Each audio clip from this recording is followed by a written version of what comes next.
Sa inyo ga kapag nagbubulungan, ilang baboy gawong inahanda? Ay di nga po pala sa aking napuntahang bulungan.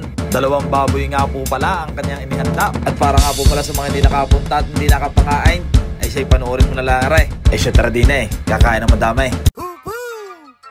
Buhay na naman sila, Pujoy! Bago nga po pala umpisahan ang ating kwento, itatanong ko lang sa ating mga viewers, kayo gayong mga taga-taga saan at para naman malaman ko kung saan nakaabot ang aking video nga rin. Ay siya na, itutuloy ko na ang ating kwento.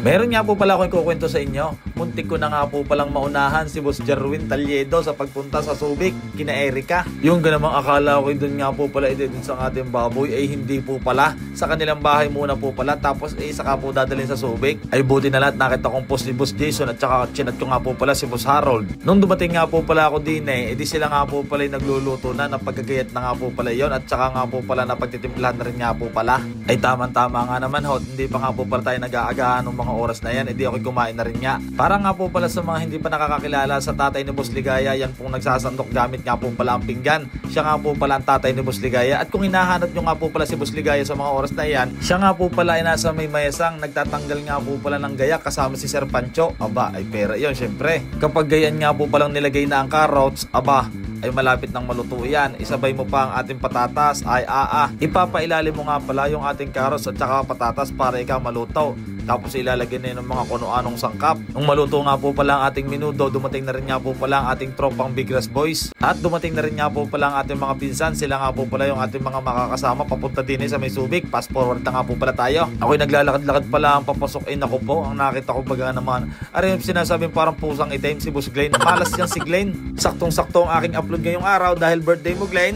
Happy birthday sa tropa kong si Boss Glenn. Ayan, siya nga po pala si Boss Jerwin, yung ating ipamumulong ngayong araw.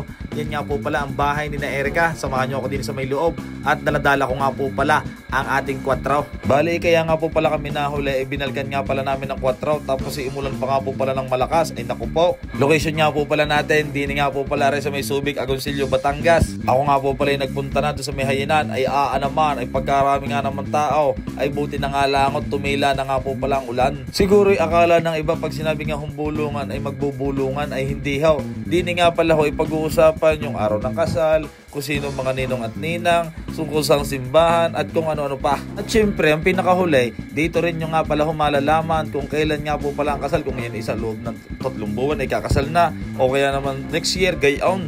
Bago ko nga po pala makalimutan ay binabati ko nga po pala lahat ng partido ni Ma'am Erica Palikpik. Hello po sa lahat ng mga taga-Subic. Pagkatapos ko nga po palang mag-video, sa wakas, makakakain na rin nga po pala tayo. Ay pagkasarap nga naman ang luto ng mga tropa. Kung sa Coral na Muntinga, may kula po dyan, dini nga po pala sa Subic. Ay marami daw tropahan ng mga itaw pag nasugod sa mga handaan. I-PM nyo lang daw sina Boss John Brian Encarnacion. Kahit sa ang handaan, napunta ho ang mga yan. Congratulations nga po pala, Boss Jerwin at yan Ma'am Erica. More power, ingat. God bless.